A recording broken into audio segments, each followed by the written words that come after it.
అనుదిన నిత్య జీవపు మాటలు. దేవుని నామానికి మహిమ కలుగునుగాక. దీని వాక్యాన్ని చదువుకుందాము.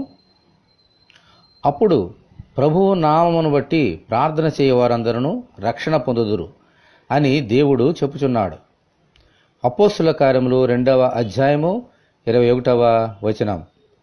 ప్రార్థన అంటే దేవునితో సంభాషణ, దేవునితో సహవాసము కలిగి ఉండుట.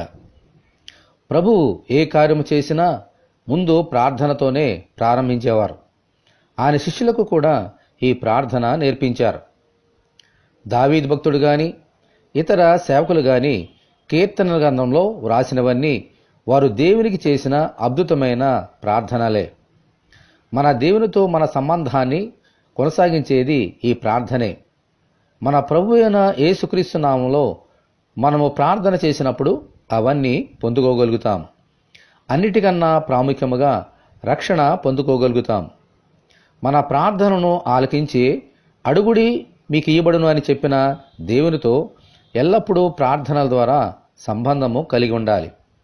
ప్రభువా, మేము ఏ విషయంలోనూ తప్పిపోకుండానట్లు ఎల్లప్పుడూ మీకు ప్రార్థన చేయనట్లు దయచేయమని ప్రభు అయిన యేసుక్రీస్తు ద్వారా మనమందరము దేవుని ప్రార్థన చేసుకుందాము.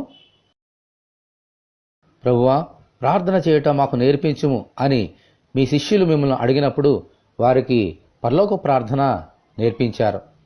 అడుగుడి మీకు ఇయ్యబడును అని చెప్పిన రీతిగా మేము అడుగు వాటి నెలను పొంది ఉన్నామని విశ్వసిస్తే అన్నీ పొందుకుంటామని నేర్పించారు.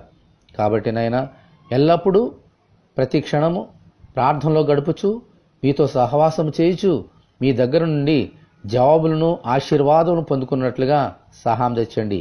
ఎడతెగక ప్రార్థన చేయనట్లుగా మాకు కృప అనుగ్రహించండి. ఈ వాక్యము వింటున్న నీ బిడ్డలందరినీ దీవించమని యేసు అతి పరిశుద్ధమైన నామములో ప్రార్థన చేయుచున్నాము తండ్రి, ఆమేన్.